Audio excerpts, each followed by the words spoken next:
कितनी इलेक्शन होती थी, कितने परसेंटेज वोट मैंने लेके कहा जीतते थे आप लोग? क्या बात करते हो? परसेंटेज में ये दिखाया ना इन्होंने, क्या परसेंटेज? नहीं नहीं नहीं, वो अलग चीज बता रहे हैं। आप श्रीनगर की बात करो ना, 5,000 वोट जीतने वाला मेंबर ऑफ पार्लियामेंट बन जाता था, क्या बात करते हैं आप?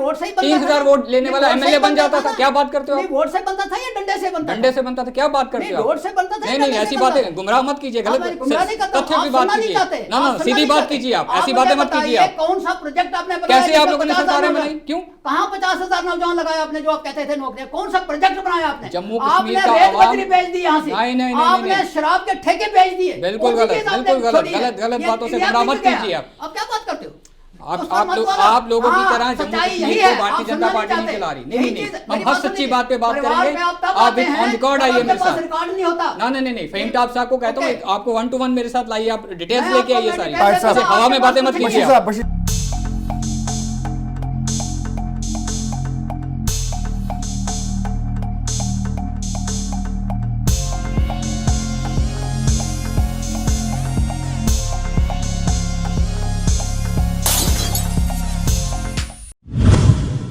न्यूज़ नाउ देखने वाले सभी दर्शकों का स्वागत है।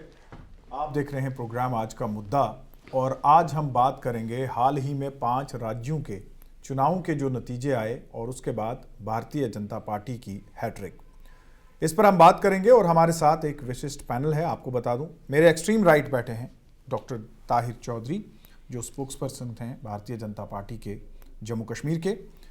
उनके साथ बैठे हैं Aditya Gupta ji, peoples democratic party की नौजवान आवाज़ यूथ लीडर।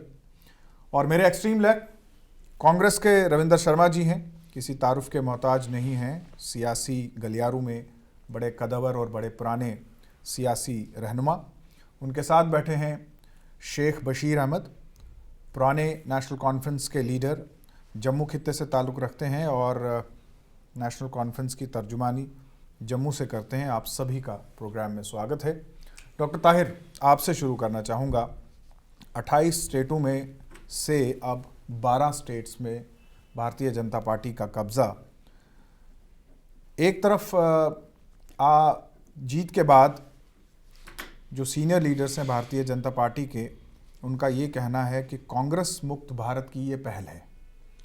दूसरी तरफ प्रधानमंत्री कहते हैं कि 2024 की तैयारी है और आने वाले लोकसभा चुनाव में भी भारतीय जनता पार्टी का दबदबा होगा। सबसे पहले आपसे जानना चाहूँगा, किस तरह से भारतीय जनता पार्टी इस जीत को देखती है? देखिए, जब जीत होती है तो उसको हमेशा पॉजिटिव लेना चाहिए, और भारतीय जनता पार्टी ने उस दिन बहुत खुशी मनाई। हमारे पूरे जम्मू कश्मीर यूनियन टेरिटरी की पूरी टीम ने और सभी देश के राज्यों में जी, पूरे भारत देश में खुशी मनाई गई। और जीत की जहाँ तक बात आती है, जीत का सीधा सा सेहरा मैं प्रधानमंत्री साहब को दूंगा, क्योंकि पिछले 9.5 साल में जिस तरह से पूरे देश में काम किया जा रहा है, जिस तरह से सभी राज्यों में काम, चाहे वहाँ भारतीय जनता पार्टी की सरकार हो, चाहे कांग्रेस की हो, चाहे किसी अन्य दल की हो, जो डेवलपमेंट का काम जिस पेस से चल रहा था, ये नहीं देखा गया कि इस राज्य में कांग्रेस की सरकार है तो यहाँ पे सड़क को रोक दिया जाए, आगे बनाना शुरू किया जाए, यहाँ पे मेडिकल कॉलेज रोक दो, आगे बनाना शुरू करो। तो एक नेक नीयत से, साफ़ नीयत से देश के बारे में सोचा गया, भारत देश को कैसे आगे लेके जाना है। जो बातें उन्होंने कही, और कहीं ना कहीं वो उसके ऊपर खरा भी उतरे हैं, और इस चीज़ को देश की 135 करोड़ जनता जानती है। इलेक्शन के पहले बहुत सारे अपोजिशन के दल बहुत सारी चीज़ें बता रहे थे कि ऐसा होगा, ऐसा होगा, ऐसा होगा, लेकिन भारतीय जनता पार्टी का एक कार्यकर्ता होने के नाते हमें इस चीज़ का एहसास था कि देश की जनता का मूड क्या है। जैसे ज़मीनी सतह पे भारतीय जनता पार्टी के कार्यकर्ता और सरकार जिस तरह से काम कर रही है, मुझे ये कहने में कहीं हिचकिचाहट नहीं होगी कि 2024 में इंशाल्लाह हम सरकार बनाएंगे, देश को फिर एक मजबूत सरकार देंगे, और भारत देश को जैसे आगे लेके जाने का जो ख्वाब है प्रधानमंत्री साहब का, उन्होंने बहुत बार इस चीज़ का जिक्र भी लाल किला से किया कि सबका साथ, सबका विकास और सबका विश्वास, उस चीज़ को जैसे लेके चल रहे हैं। तो मुझे लगता है आने वाला टाइम भारत देश के लिए बेहतर टाइम है, और देश तरक्की करेगा। पूरी दुनिया में हमारा परचम सबसे ऊपर होगा, तिरंगा आगे होगा, चाहे उसमें हमारे खिलाड़ी हों, चाहे हमारे उसमें साइंटिस्ट हो, चाहे हमारे उसमें डॉक्टर्स हों, कुछ भी हो। तो जिस तरह से देश को जोड़ने की बात और देश को आगे ले जाने की एक सोच की पहल 70 साल के बाद हुई और 2014 के बाद इसकी शुरुआत हुई, तो मुझे लगता है एक अच्छा टाइम है देश के लिए और जम्मू कश्मीर के लिए भी। आने वाला टाइम बेहतर होगा, हम तरक्की करेंगे और इसकी खुशी भारतीय जनता पार्टी तो मना रही है, मुझे लगता है पूरा देश मना रहा है और अपोजिशन के लोगों को भी मनानी चाहिए। जब कोई अच्छी बात होती है तो मानना चाहिए कि हम आगे बढ़ रहे हैं, मैं ये बात कहूँगा। आदित्य जी क्या कहेंगे? डॉक्टर ताहिर कहते हैं 9.5 साल की मेहनत है और उसी का नतीजा है, सारा श्रेय जो है वो प्रधानमंत्री की जो रणनीति है उसको देते हैं, क्या कहेंगे? देखिए ऐसा है कि ये कमाल की बात है, जब कर्नाटका हारे तो वो येदियुरप्पा और बीजेपी के लोकल यूनिट की गलती है, जब जीतें तो प्रधानमंत्री का क्रेडिट। ये बात ना मैं बार बार पहले भी बोलता आया हूँ। जब वैक्सीनेशन हुई थी कोविड की तो टीके के सर्टिफिकेट के ऊपर मोदी साहब की फ़ोटो, तो जो वो लाशें मिली थी गंगा किनारे उसके बारे में क्रेडिट, उसका डिस्क्रेडिट नहीं लिया उन्होंने। ये एक आइडल वर्ड, एक one particular ban is above all, वो एक प्रोजेक्शन है बीजेपी की जो उनके लिए बढ़िया हो सकती है, बट देश के लिए, देश के संविधान के लिए, देश के स्ट्रक्चर के लिए खतरनाक होती है। The idea of democracy is the participation of people in which they can utilise that force और वो उनकी आवाज़ सुनी जाए। आप देखें, हम ये जो इलेक्शंस हुई थी इस दौरान में जिस स्टेट में बीजेपी के अलावा की दूसरी सरकार थी, फॉर एग्जाम्पल कांग्रेस की सरकार थी, चाहे वो राजस्थान हो या छत्तीसगढ़ हो, एनफोर्समेंट डायरेक्टरेट उधर एक्टिव था, उधर सीबीआई एक्टिव थी, उधर एजेंसीज एक्टिव थी। और किन को टारगेट किया गया? आप देखें राजस्थान के अंदर ईडी के ही ऑफिसर पकड़े गए रिश्वत देते हुए ड्यूरिंग इलेक्शन टेन्योर, वो एक्टिवेटेड थे।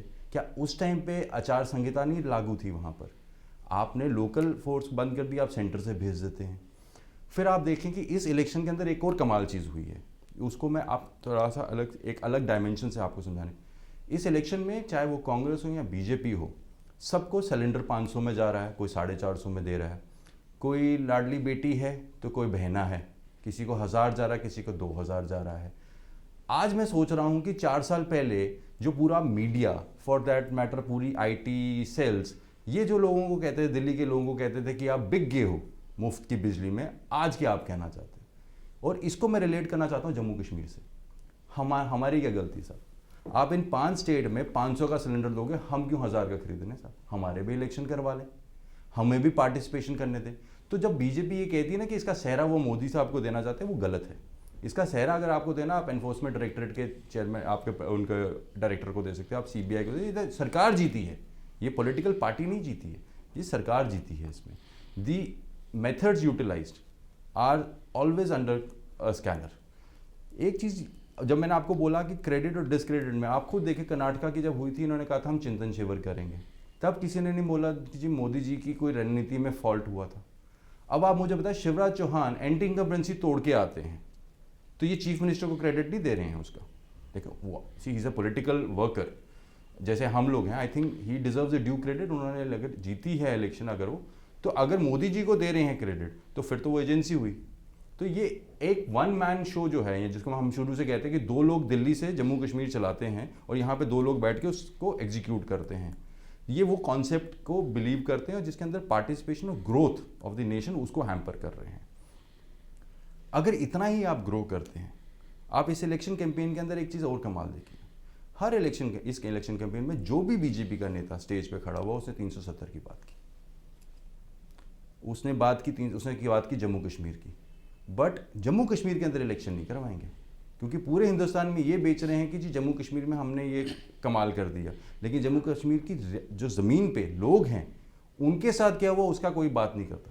It's an intent to get the land, not the people. आप जो प्रोजेक्शन है आप खुद देखें, ऐसी हमारी वाहिद जगह है जम्मू कश्मीर पूरे हिंदुस्तान में जहाँ पर किसी भी लेवल पर अब इलेक्शंस नहीं, सिर्फ स्टेटमेंट्स आती हैं कि साहब हम रेडी हैं। नेशनल कॉन्फ्रेंस उठ के बोलता है इलेक्शन कमीशन को कि इलेक्शन कराइए, पीडीपी उठ के हम बोलते हैं इलेक्शन कराइए, कांग्रेस बोलती है, हर पार्टी बोलती है। बीजेपी कहती है कि जब इलेक्शन कमीशन रेडी हो कहेगी तो हम तैयार हैं, लेकिन ये हमारे साथ जुड़ते नहीं हैं, क्योंकि इनको रियलिस्टिकली ये पता है जम्मू कश्मीर में कि ग्राउंड खत्म हो गई।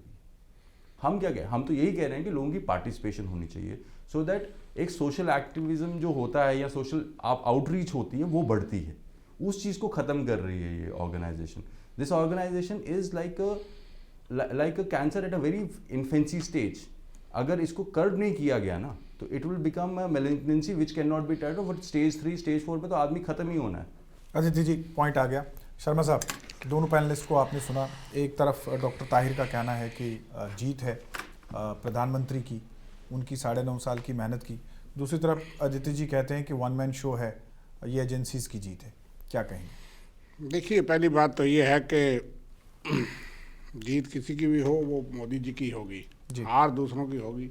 ये तो आपने देखा कि मध्य प्रदेश में शिवराज सिंह चौहान जी की तो छुट्टी मानी जा रही थी कुछ देर के लिए, तो दूसरे मंत्री भेजे गए बड़े बड़े के सब्स्टिट्यूट कि वो चेहरा शायद आप पसंद नहीं, लेकिन अल्टीमेटली वहाँ सक्सेस जो भी हुई है, आज मान रहे हैं कि शिवराज सिंह चौहान शायद वो कामयाब रहे।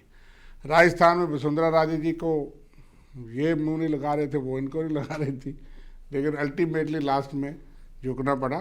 चलिए, जीत के कारण और भी होंगे, लेकिन वहाँ कहा जाता है कि उनका मेजर रोल रहा।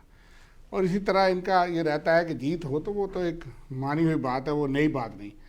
लेकिन मैं ये कहना चाहूँगा कि देखिए, 4 राज्यों में जिस तरह की स्थिति थी, माहौल थी, वो बाद में एग्जिट पोल ने भी कुछ ऐसा ही बताया था जी।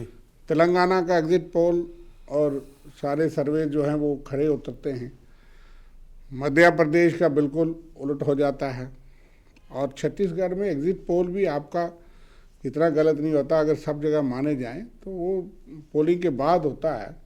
हम कई बार डाउट करते हैं, हर आदमी कहता है कि नहीं असल में कुछ और होगा, लेकिन आप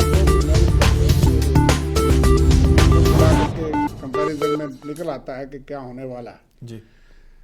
राजस्थान की भी बात करिए, आप देखिए, मैं ये कहूँगा कि वोट परसेंटेज में तो अंतर नहीं आया कांग्रेस को। मैंने कहा भी है, 11 लाख वोट भाजपा से कांग्रेस का ज़्यादा, 4,92,00,000 वोट जो है वो कांग्रेस को मिला है, और 4,81,00,000 वोट बीजेपी को मिला है 5 राज्यों में। 4 राज्यों में भी 10 लाख का अंतर था, वहाँ तो 1-2 लाख की बात है मेरी तरफ। कुल मिला करके आप इसको इग्नोर नहीं कर सकते। ठीक है, टैली में ये बढ़ गए 3 स्टेटों में, उसके क्या कारण है उस पर मैं आता हूँ, लेकिन अगर आप कुल देखेंगे, लोकसभा अब जो 2024 का नारा लगाते हैं, तो 5 करोड़ वोट को कम नहीं माना जा सकता, और वो नहीं है। अब अगर आप वोट परसेंटेज में देखेंगे तो तेलंगाना में तो हमारी बड़ी बढ़त हुई है, वहाँ हमारे पास भी 5-6 सीटें थी, और इनके पास तो इनकी एक बढ़ गई तो बड़ा डोल लगाते हैं, लेकिन वहाँ हमने सरकार बना ली। कर्नाटका, तेलंगाना, दक्षिण के सारे राज्य इनसे जाते गए, लेकिन मध्य प्रदेश जहाँ हमारी परफॉर्मेंस कम रही, वहाँ हमारा वोट 40%, 40.5% है।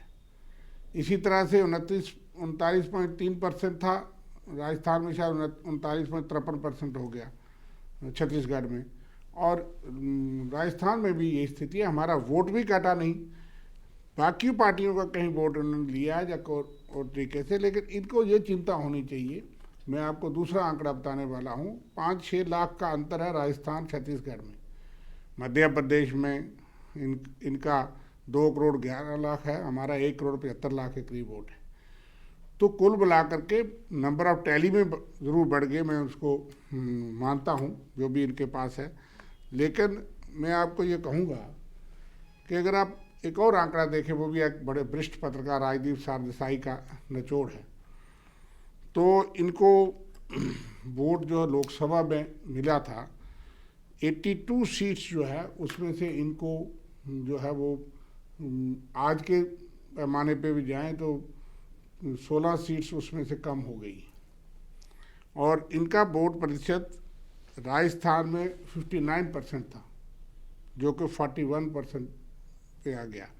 छत्तीसगढ़ में इनका 50%, 50.7 था, जो कम होकर के 46.3 है। एमपी में ये 59% थे, और अब आ गए 48% पे। हिमाचल में 69% थे, अभी जो हाल भी चुनाव हुआ 2022 में, ये 43 पे आए। हरियाणा में 58 थे 2019 के लोकसभा में, और उसके बाद जो विधानसभा उसमें 36% जो आंकड़े बता रहे हैं। इसी तरह से कर्नाटका में ये 51.3 थे, जो 36% पे पहुंच गए। तो अगर आप कुल मिला करके ये आप देखेंगे कि इनका वोट प्रतिशत अब जब उस तस्वीर की बात ये करना चाहते हैं कि आप ये 3 राज्य जीत लिए तो अगली जीत तय है, मेरे सहयोगी भी हैं यहाँ, तो ऐसी बात नहीं है। और इंडिया अलायंस अगर ठीक रहा तो 63% वोट जो है वो 2019 में जब ये पुलवामा के बाद सर्जिकल स्ट्राइक के जहाज़ पे चढ़े थे और देश को चढ़ाया था, तो तब भी इनकी बड़ी वेव बन गई और उसके बाद भी इनको 37% वोट मिला। अब इन राज्यों में कहीं लाडली बहना 1.25 करोड़ महिलाओं को अगर आप 20,000 करोड़ रुपया टेलीफोन पे भेज देंगे और SMS आ जाएगा तो शायद वो कामयाब, वो स्टेट वाइज हम आंकलन करेंगे। कुछ गलतियां भी हमसे हो सकती हैं, कुछ इनकी भी टैक्टिक्स ज़्यादा तेज़ हो सकती हैं। इनके पास और भी फ्रंटल ऑर्गेनाइजेशन हैं आजकल, ED, CBI, इनकम टैक्स, वो तो जहाँ पे चुनाव होता है तो वहाँ वो चले जाते हैं। उन्होंने दिवाली की छुट्टी बनाई और हमारी पार्टी ने कहा था कि 2 दिन दिवाली बनाओ और उसके बाद शुरू हो जाओ। तो इससे देश की डेमोक्रेसी को काफ़ी तनाव में है। मैं नहीं कहता खतरे में है, डेमोक्रेसी चलेगी, लेकिन मैं कुल मिलाकर के कहूँ कि निराशा की बात हमको भी नहीं है। एक राज्य तो बहुत बड़ा राज्य ज़रूर आया है, आंकड़ों में जो आ गए, लेकिन वोट के हिसाब से आप देख लीजिए कि 4 करोड़ 91 लाख वोट या 92 लाख वोट और 4 करोड़ 81 लाख वोट, बड़ा अंतर नहीं है। और अगर हमारे सहयोगी ठीक रहते हैं और हम सब लोग स्ट्रेटजी से चलते हैं, छोटी मोटी बातें होती हैं, उठती हैं, नाराज़गी हो सकती है, लेकिन हमें विश्वास है ईद को गुराट वो है, इसलिए ये 2024 की बात करते हैं। ठीक है, प्रधानमंत्री इनके नेता हैं, हमारे प्रधानमंत्री हैं, लेकिन वो काम प्रचार मंत्री का ही करते हैं। बशीर साहब, शर्मा साहब कहते हैं निराशा हमारे लिए नहीं है, अभी दिल्ली दूर है। टाक साहब, बात यह है कि जो इशू आपने बताया कि जिन स्टेटों में चुनाव हुए हैं उन स्टेटों की बुनियाद के ऊपर, तो मैं थोड़ा सा डिफरेंट सोचता हूँ। इन स्टेटों के चुनाव जो हैं वो जम्मू कश्मीर पे असरअंदाज नहीं होंगे, ये मेरा सोच है। मैं ये सोचता हूँ कि ब्रूट मेजॉरिटी में आदमी किस हद तक चला जा सकता है। जी, ब्रूट मेजॉरिटी पहले भी हुई है, इंदिरा जी के वक्त भी हुआ, राजीव जी के वक्त भी हुआ, और 2014 और 2019 में ब्रूट मेजॉरिटी मिली। ब्रूट मेजॉरिटी जब मिली तो लोगों ने एक चेंज की तवक्का की कि जो चेंज आ जाएगी। मुमकिन है चेंज किस तरह की हो, लेकिन चेंज के लिए लोगों ने वोट दिया पूरे इंडिया में। वो जो चेंज लग रही है, ये चेंज तवक्का नहीं की थी कि ब्रूट मेजॉरिटी में, जिस तरह आप शर्मा साहब कह रहे थे कि हमारा वोटिंग परसेंटेज इतना है, इनका इतना है, कम है या ज़्यादा है।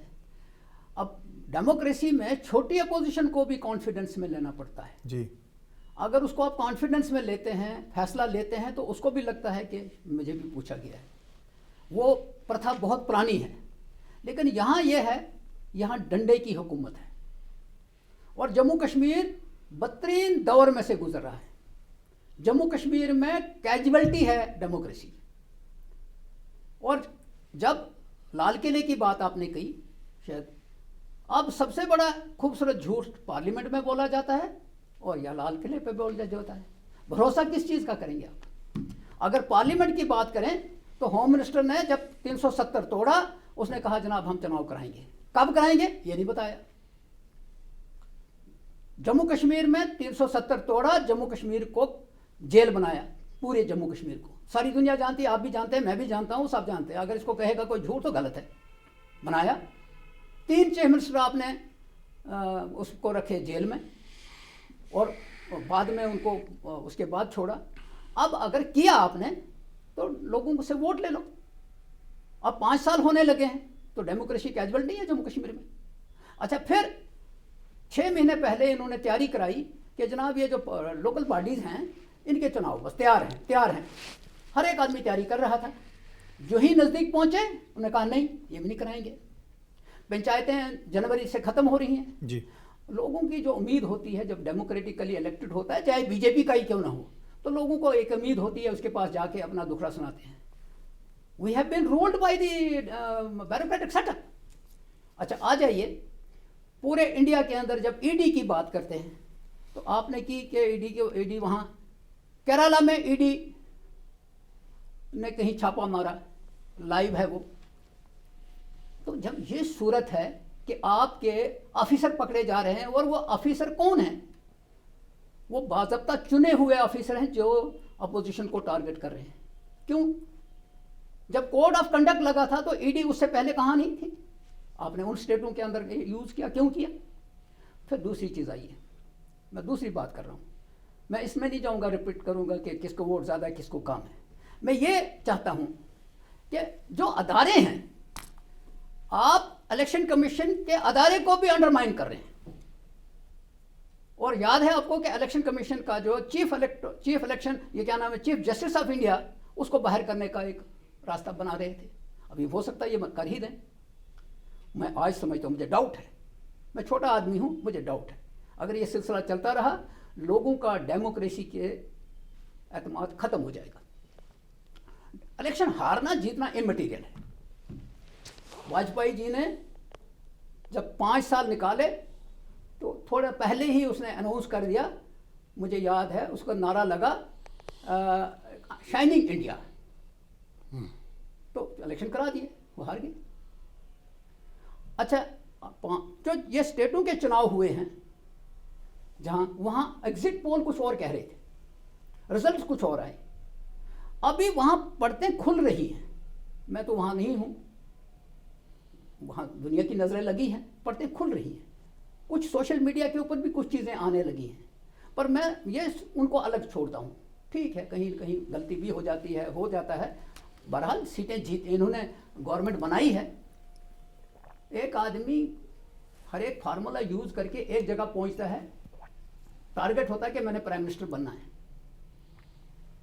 तो आदित्य जी ने एक बात कही, पूरी दुनिया जानती है कि इंडिया को 2 आदमी रूल कर रहे हैं, कहीं नहीं है बीजेपी, भूल जाइए, एक अमित शाह और एक मोदी जी।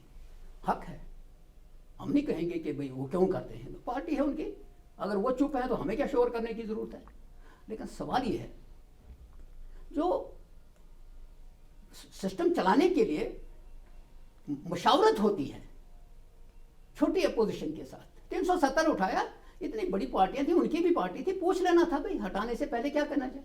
जम्मू कश्मीर में एलिनेशन बढ़ गया, जम्मू के लोगों को लग रहा है कि उनको धोखा हो रहा है, जम्मू के बिजनेस को खत्म कर दिया गया, पूरे जम्मू के जो सोर्सेज हैं उनको आउटसोर्स कर दिया गया, कोई नहीं सुन रहा है, बीजेपी वालों का भी नहीं कोई सुन रहा है।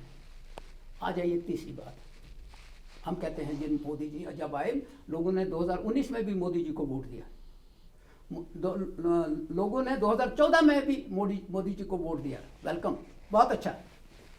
लेकिन जनाब नारा था, मैं इंडिया को बिकने नहीं दूंगा, इंडिया बिक गया, हर एक चीज बिक गई। पार्लियामेंट के इलेक्शन और असेंबली के इलेक्शन में एक अंतर होता है। पार्लियामेंट के इलेक्शन के वक्त लोगों का अप्रोच एक अलग होता है, और असेंबली के इलेक्शन में वहाँ लोकल पॉलिटिक्स ज़्यादा होता है, लोकल बॉडीज़ में अलग होता है, पंचायत में अलग होता है, ये मान के चलेंगे। मैं मान के चलता हूँ कि इंडिया 2014 के बाद बुरी हालत में है। जो कुछ ये कह रहे हैं कि जनाब सब कुछ 70 साल में नहीं हुआ, अब हुआ, कौन सी चीज़ हुई? नौजवान सड़कों पे हैं, बेकारी बढ़ गई है, आपका जो ग्राफ है अनएम्प्लॉयमेंट का, वो जो एम्प्लॉयमेंट के एवेन्यूज थे वो ख़त्म हो गए, श्रिंक हो गए। जम्मू कश्मीर की बात कर लीजिए, अस्पतालों में डॉक्टर नहीं, पैरामेडिकल स्टाफ नहीं, स्कूलों में टीचर नहीं, प्रोफेसर नहीं, एडहॉक सिस्टम से चला रहे हैं। कहते हैं जनाब ठीक है, यहाँ वो बच्चे एग्ज़ाम देने के लिए 5 अगस्त 2019 के बाद पहली दफ़ा जम्मू कश्मीर के नौजवानों को पंजाब जाना पड़ा वहाँ करने के लिए, वो एक एग्ज़ाम देने के लिए। फिर जब शोर उठा, उन्होंने कहा नहीं अब सबको देंगे। तो जो वहाँ खज्जल हुए उनका क्या हुआ, जो वहाँ खज्जल किए, उस पर भी डिबेट हुआ था। मेरा कहने का मतलब यह है कि हमें फख्र है कि हम इंडिया में रह रहे हैं। इंडिया अगर आज तक बचा है तो इसी डेमोक्रेसी की वजह से बचा है। हमारे हमसाया में आसपास देखिए, पूरे इंडिया, पूरे वर्ल्ड में जहाँ डेमोक्रेसी नहीं है वहाँ नहीं कोई बचा। यहाँ बचा तो डेमोक्रेसी से बचा, क्योंकि पीसफुली गवर्नमेंट ट्रांसफ़र हुई। पीसफुली गवर्नमेंट ट्रांसफ़र होती है, हमें फ़ख्र है। लेकिन अब डर लगता है कि कहीं वो चीज़ ख़त्म हो रही है। बशीर साहब जवाब लेते हैं। डॉक्टर ताहिर, तीनों पैनलिस्ट ने जो है वो अलग अलग सवाल पूछे, मैं चाहूँगा कि आप रिएक्ट करें। देखिए, पहले नेशनल कॉन्फ्रेंस के जो स्पोक्स पर्सन बता रहे थे कि पंचायत की इलेक्शन अब आने वाली है, टेन्योर ख़त्म होने वाला, वो नहीं करवाएंगे, म्यूनसिपल की नहीं करवाएंगे, वो नहीं करवाएंगे। पहले नेशनल कॉन्फ्रेंस के लोग इस चीज़ का जवाब दें कि इन्होंने कितने इलेक्शन करवाए। इनके दौरे हुकूमत में तो इन लोगों के बारे में सोचा नहीं गया, ना पंचायत के बारे में, ना म्यूनसिपल के बारे में, ना बीडीसी के बारे में, डीडीसी के बारे में। दबा के रखा गया, एक फैमिली रूल करती रही। 6 साल जम्मू कश्मीर में सरकार चलती थी, 6 साल के बाद असेंबली के इलेक्शन होते थे। सारे सिस्टम इन्होंने उस टाइम पे अपने सेट कर लिए थे। कश्मीर को किस हालत में रखा हुआ था, ये कहते सब कुछ खत्म हो गया, टीचर नहीं है, डॉक्टर नहीं है, प्रोफेसर नहीं है, ये नहीं है, वो नहीं है। इनकी आंखों पे इन लोगों ने पट्टियां बांध रखी हैं। अंदर से ये लोग परेशान हैं कि अब हमारी हुकूमत नहीं आने वाली है। ये चीज़ मैं आपको क्लियर कर दूं। आपने 3 राज्यों का रिजल्ट निकला, उमर साहब का बाइट आपने भी सुना होगा। हालात ख़राब है इन लोगों के, क्योंकि इन लोगों को पता कि हमने भी जो कुछ किया हुआ उसका जवाब मांगा जाएगा, किसी को नहीं बख्शा जाएगा। वो चीज़ें ये याद करें। ये लोग गुमराह करने की बातें, उल्टी बातें, बस जी ये हो रहा है, ईडी आ रही है, सीबीआई आ रही है। ईडी सीबीआई एजेंसीज अपना इंडिपेंडेंट काम करती हैं टाक साहब, उनके ऊपर किसी सरकार का, किसी प्रधानमंत्री का, किसी होम मिनिस्टर का प्रेशर नहीं होता है। अब ये ईवीएम के ऊपर भी इशारे हल्के हल्के कर रहे हैं कि बहुत सारी चीज़ें वहाँ बाहर निकल के आ रही हैं। कहीं बीजेपी हार जाए तो बीजेपी हार गई, कहीं जीत जाए तो ईवीएम के ऊपर सवाल। ये इन लोगों ने जो कुछ जम्मू कश्मीर के लिए किया, इन लोगों को उसका हिसाब देना पड़ेगा। 9.5 साल में जम्मू कश्मीर में जितनी डेवलपमेंट हुई है इन लोगों को सब मालूम है, लेकिन बोलेंगे नहीं मुंह से। प्रधानमंत्री साहब की, भारतीय जनता पार्टी की, हिंदुस्तान की, भारत सरकार की तारीफ नहीं कर सकते। इस तरह से चीज़ें चल रही हैं। दिसंबर में आप देखिए 4-5 घंटे में आप बाई ट्रेन श्रीनगर पहुँचेंगे। कभी सोचा था आपने? 2 वंदे भारत ट्रेनें चलेंगी। कितने जहाज़ आज की डेट में अप डाउन करते हैं। इनके दौरे हुकूमत में इन्होंने कभी वो चीज़ें की? अगर कांग्रेस की बात करें, जब जब पिछड़े समाज को ऊपर लाने की बात की तो कांग्रेस पार्टी ने उसका विरोध किया। स्वर्गीय राजीव गांधी साहब की अगर आप बात करें, वो विरोध करते रहे। आज हम उन लोगों को ऊपर लेके आ रहे हैं, उन लोगों को पावर देना चाहते हैं, उन लोगों को सरकार में हिस्सेदारी देना चाहते हैं। परिवार की सियासत भारतीय जनता पार्टी ने कभी ना की, ना कभी करेगी। हमारी पार्टी में ये नहीं मालूम होता कि कौन कहाँ से आएगा, कौन कब आएगा। इनके तो उंगलियों के ऊपर लोग हैं, किसने आना। इन्होंने अभी से, इनको मालूम होगा कि अगर कल को इनकी सरकार बनती है तो इनको क्या पोजीशन मिलनी है, क्योंकि बड़े लंबे टाइम से दोबारा बैटिंग कर रहे हैं ये पार्टी के लिए। ये वो पार्टी है, वो परिवार है जिन्होंने अपने बारे में ही सोचा है, देश के बारे में नहीं सोचा, जम्मू कश्मीर के अवाम के बारे में नहीं सोचा। इनको इस चीज़ का एहसास ही नहीं है कि जब तक ये लोग जम्मू कश्मीर में सरकार चलाते रहे, श्रीनगर के हालात क्या थे। पत्थरबाजों की हुकूमत चलती थी। आज वहाँ से रास्ता बंद, 1 घंटा वहाँ से बंद रहेगा, 1 घंटा वहाँ से बंद रहेगा।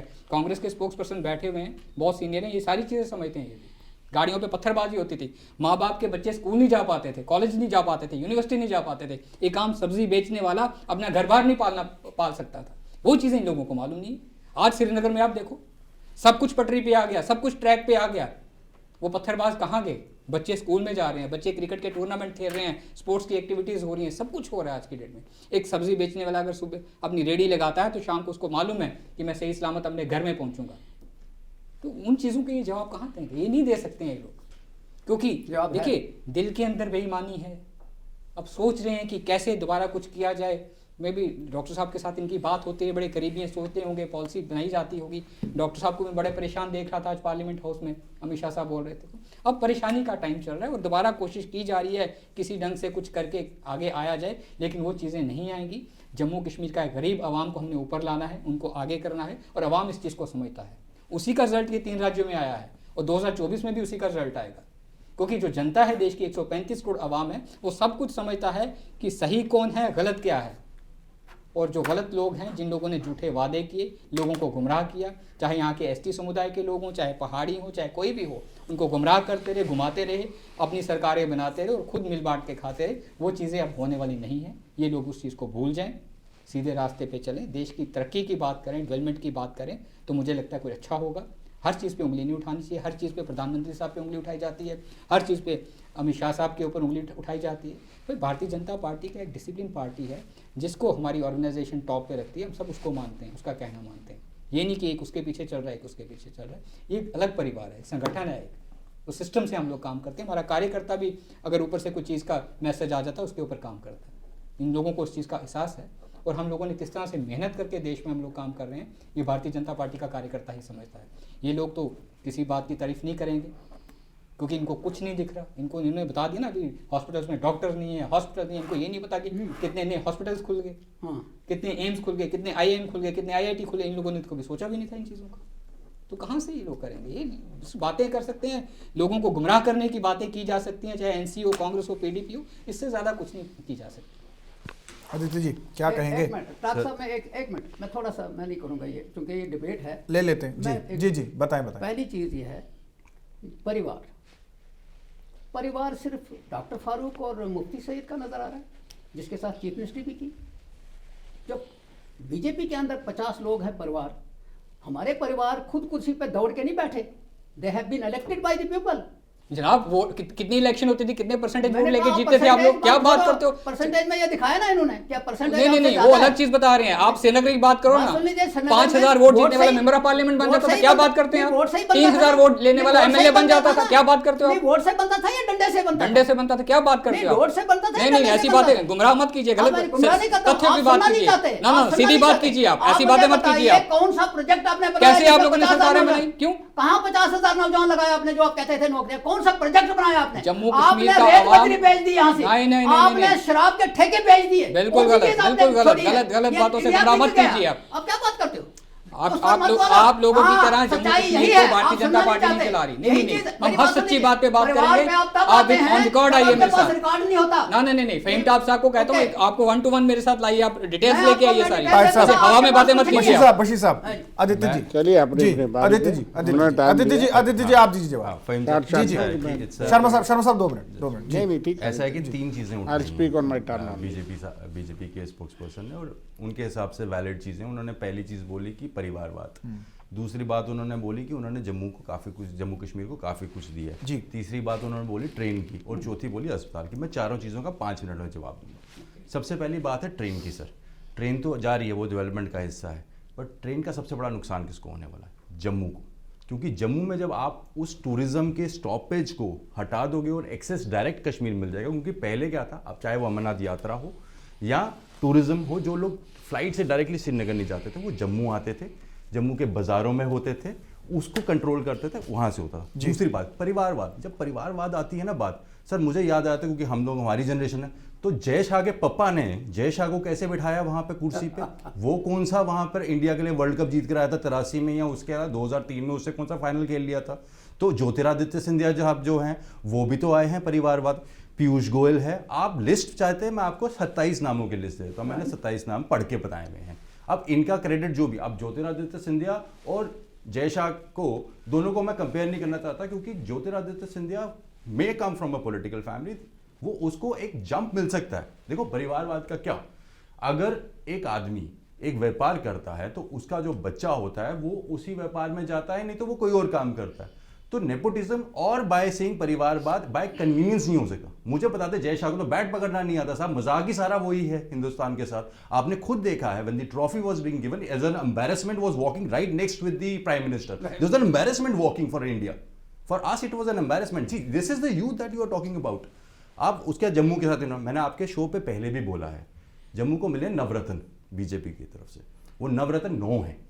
बेरोजगारी, माइनिंग माफिया, वाइन माफिया, दरबार move, smart meters, property tax, tourism industry हमारी टोटल फ्लॉप हुई है, टोल टैक्स, और आखिरी जो रत्न इन्होंने दिया ड्रग्स, जम्मू की ड्रग रग में बहस किया हुआ है। यहां पर हर जगह मैं वकालत करता हूं सर, मैं उस बेस पे आप बता रहा हूं, जिस हिसाब से ड्रग्स आ रहे हैं, जिस हिसाब से even police are shock to see, जिस हिसाब से फ्लो आ रहा है ड्रग्स। और आपको पता है हिंदुस्तान में ड्रग इन्फ्यूज किस पोर्ट से होता है, और वो पोर्ट कौन चलाता है, और उसके जहाज में कौन बैठता है, वो एक नेक्सस है।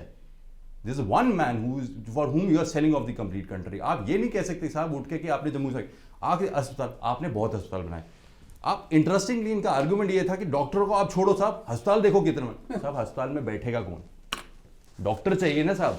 डॉक्टर, आपने अस्पताल बना दिया लेकिन उसके अंदर पेट स्कैन मशीन नहीं है। मैंने कितनी बार बोल रहा हूँ, 2016 में डायरेक्शन हुई थी हमारे यहाँ से कि जम्मू के अंदर पेट स्कैन मशीन लगाई जाए। 2023 चल रही सर, पेट स्कैन मशीन के लिए कोई सवाल नहीं उठता, कोई बात नहीं करता। कोर्ट फटकार पे फटकार लगाती जा रही है, कोई नहीं उठ के देता। कोई एक बीजेपी का लीडर, क्योंकि बीजेपी बार बार कश्मीर की बात करती ना, हिपोक्रेसी की भी हद होती साहब।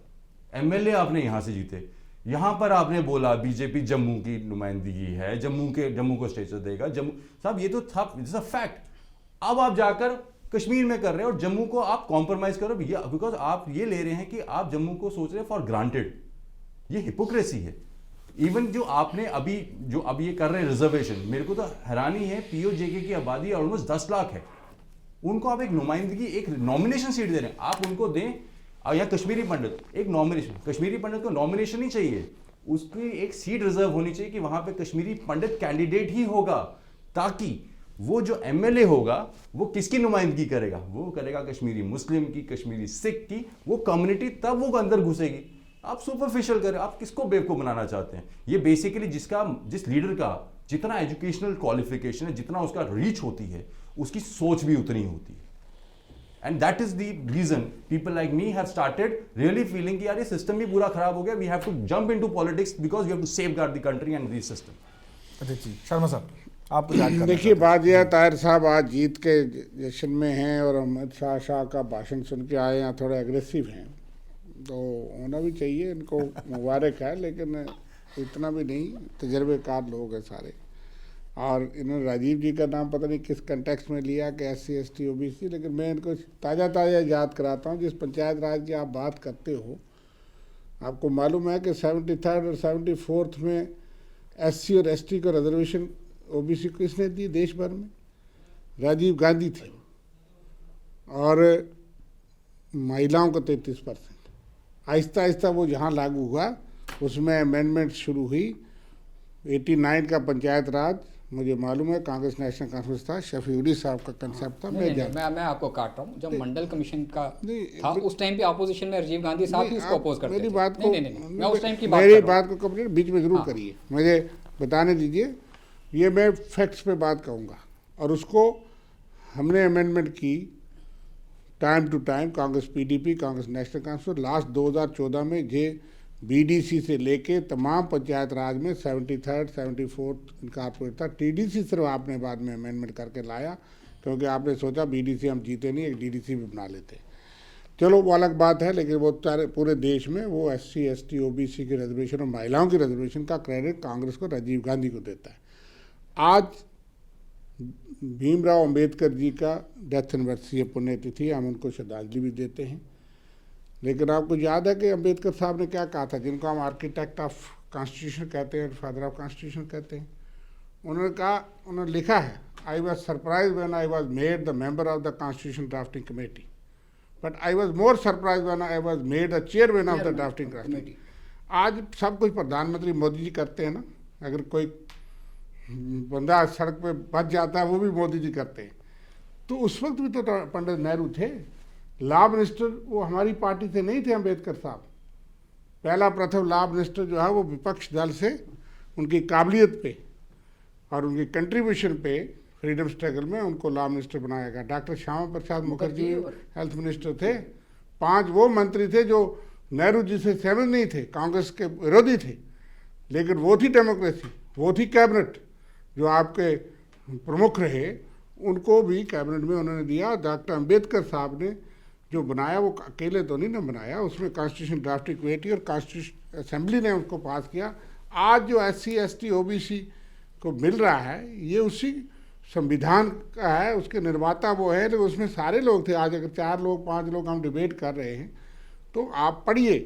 इसलिए BJP वालों को, आप तो पढ़े लिखे हैं, मैं आपको नहीं कह रहा, मैं कहता हूं कि इन चीज़ों को आप मिटा नहीं सकते। नेहरू जी को जितनी मर्जी गालियां दे दें, लेकिन अगर आप मोदी जी आज उनके बगैर परिंदा पार नहीं मार सकता, तो नेहरू जी तो उनसे कई का बड़े लीडर थे, जिनके लिए अमेरिका का राष्ट्रपति 1 घंटा एयरपोर्ट पे इंतजार करता रहा उनको रिसीव करने के लिए। उस वक्त तो सुई नहीं बनती थी हमारे पास। उस प्रधानमंत्री को, उस नेहरू को रिसीव करने के लिए वर्ल्ड के सुपर पावर का राष्ट्रपति आया था। आज ठीक है, पार्लियामेंट में आपकी मेजॉरिटी है, जो मर्जी कह सकते हैं, लेकिन हकीकत ये है। और इसलिए सबकी कंट्रीब्यूशन है देश के निर्माण में, जम्मू कश्मीर के निर्माण में। NC हो, PDP हो, कांग्रेस हो, आपका भी है, आप हैं। लेकिन ये ट्रेन आपको पता है, कल परसों तो 50 साल बने, पठानकोट थी, तो 50 साल पहले तो नायाब थे, कांग्रेस ही थी कि पठानकोट से जम्मू आई, फिर जम्मू से 83 में इंदिरा गांधी ने कहा कि ये बारामूला तक जाएगी, उधमपुर का रास्ता बना। फिर कटरा की ट्रेन का उद्घाटन करने 1 महीने 15 दिन के बाद मोदी जी आ गए। वो बनाई नहीं थी ट्रेन की पटरी उन्होंने। ये कंटिन्यूस निर्माण होता है। हाईवेज यूपीए ने शुरू किए, जोजिला टनल, बारामूला तक ट्रेन जाती है ना, अभी डिंक हो रहा है, लेकिन वो सबसे बड़ा ब्रिज कांग्रेस ने शुरू किया था, आप मुकम्मल करने जा रहे हैं। 9 किलोमीटर की टनल कांग्रेस ने बनाई थी, जो थोड़ी रहती थी, बना के आपने उद्घाटन दिया, उसका नाम अटल बिहारी वाजपेयी लिखा, कोई बात नहीं, वो हमारे देश के प्रधानमंत्री थे। लेकिन हम कहते जाएंगे, कल दूसरे आएंगे, उन्होंने कहा आज जो कमियां हैं वो लोग महसूस कर रहे हैं। अभाव है, एजुकेशन में है, कॉलेज, मेरा कॉलेज 2011 में सैंक्शन हुआ था, 2023 में वो बिल्डिंग में पहुंचा। उस वक्त 66 बच्चे मैंने दाखिल किए थे, आज उसमें कम से कम मेरे ख्याल से 1500 बच्चा होगा। तो 10 साल से तो आप हैं महाराज।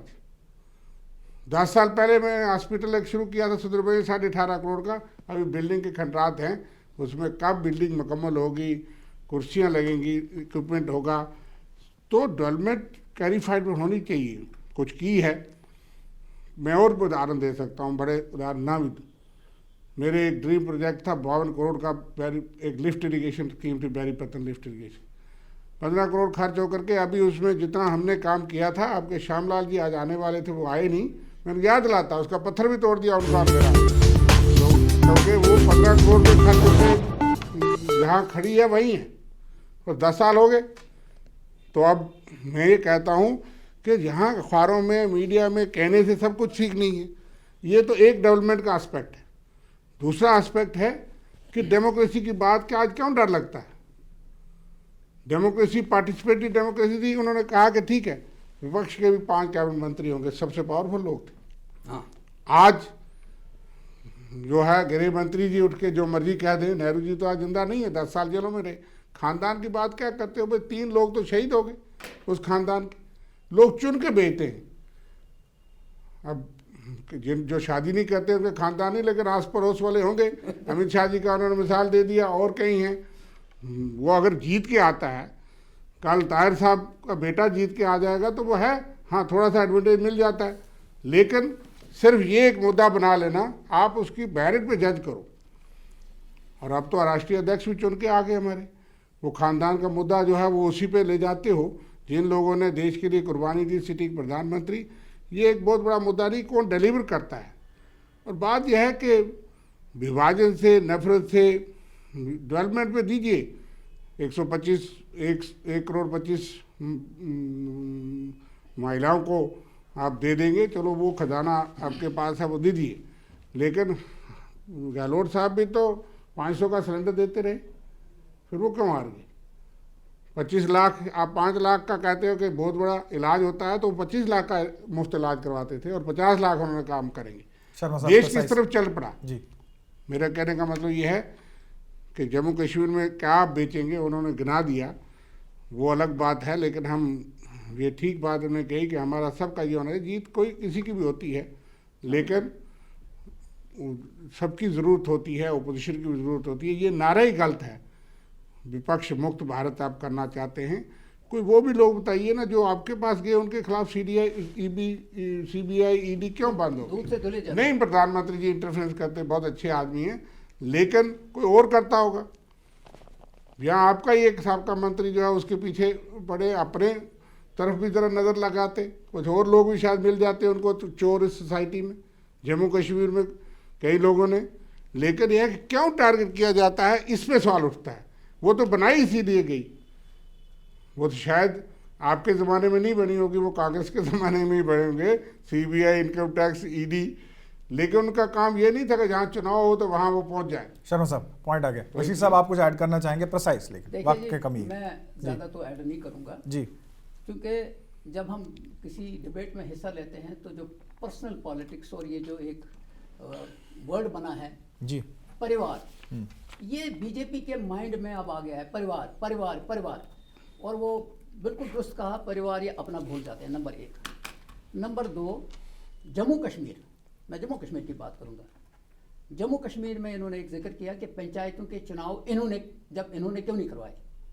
शेख साहब, उससे पहले भी पंचायतें हुई, शेख साहब 75 में आए उसके बाद उन्होंने 77 में जब इलेक्शन हुए तो उन्होंने डिस्ट्रिक्ट डेवलपमेंट बोर्ड बनाए।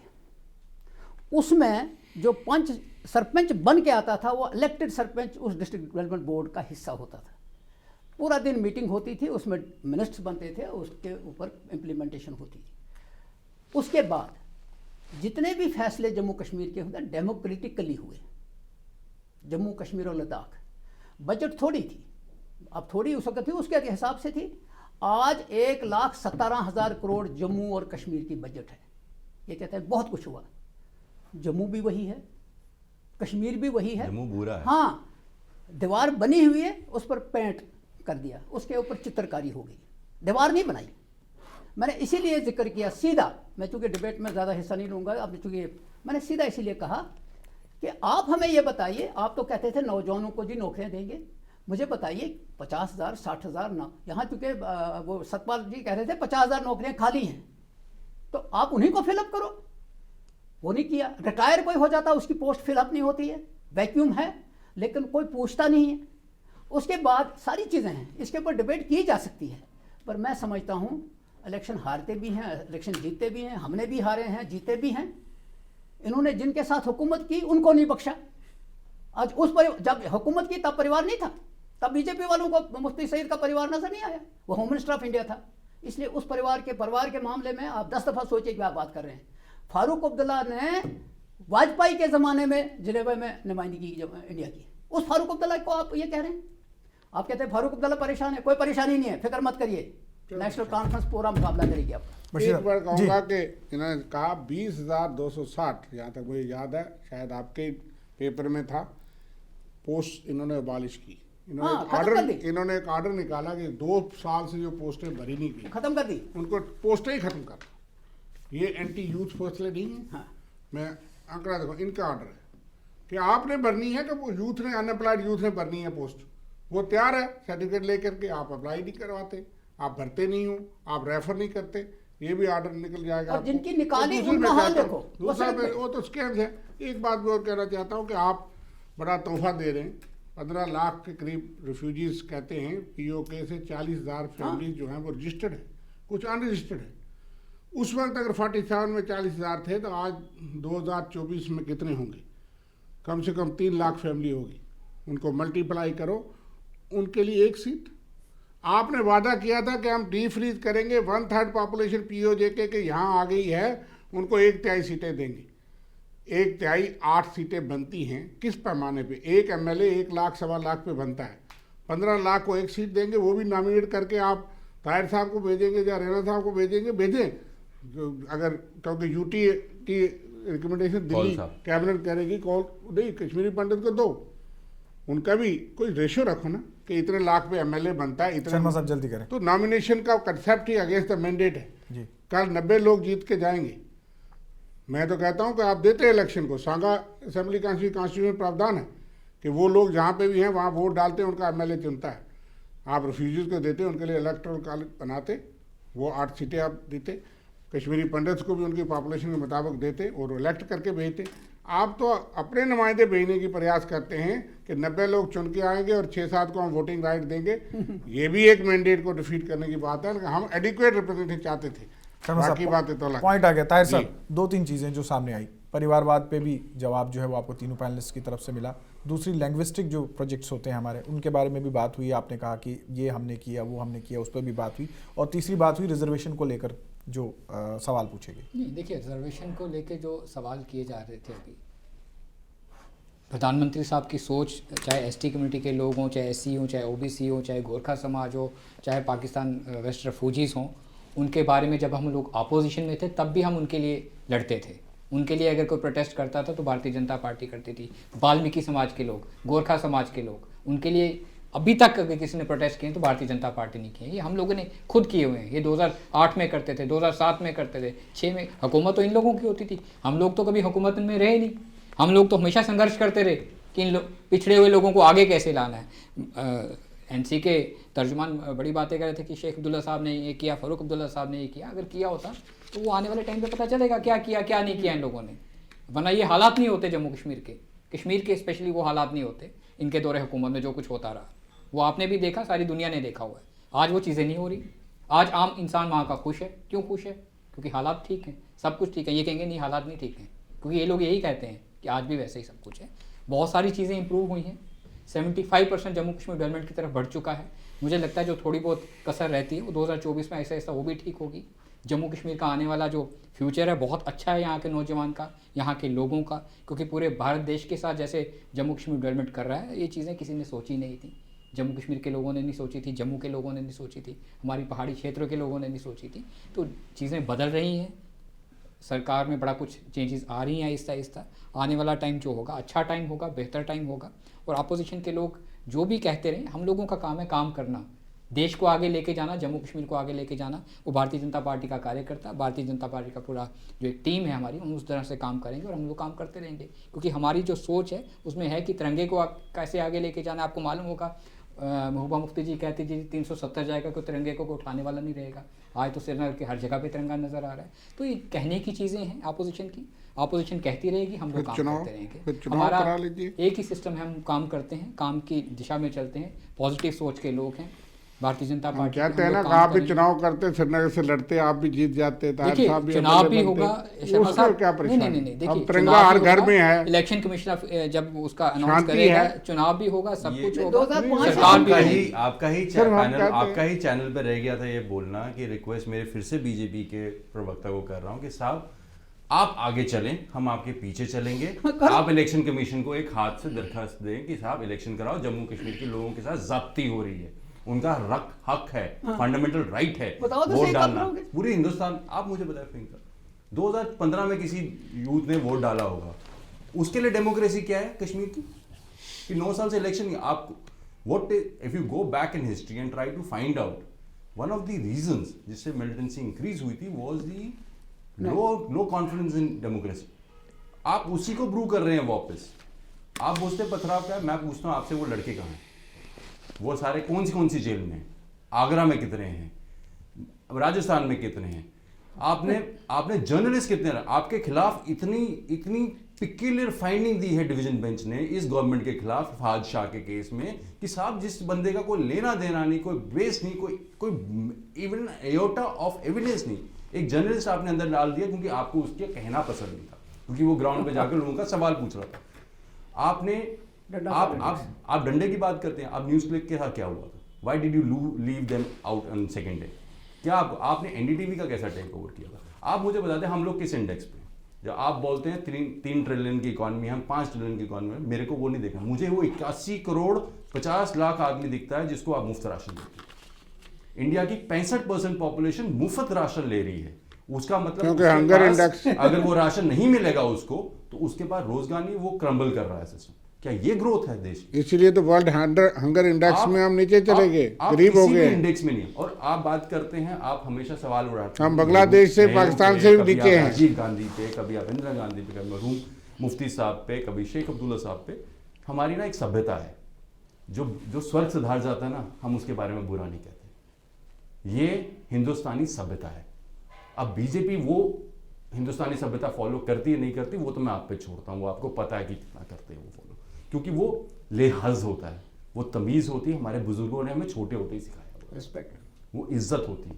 तो उन चीज़ों के लेते, और ये तिरंगा हर जगह आप लाते हैं ना, तिरंगे की इज्जत करते हैं ना आप, तो तिरंगे की इज्जत करते हैं तो उस तिरंगे के अंदर हर धर्म का आदमी आता है। राजस्थान में एमएलए चुना गया है जयपुर से, अगले दिन जाकर कहता है मीट क्यों बेच रहे हो, स्टॉल गिरा रहा है। क्यों साहब?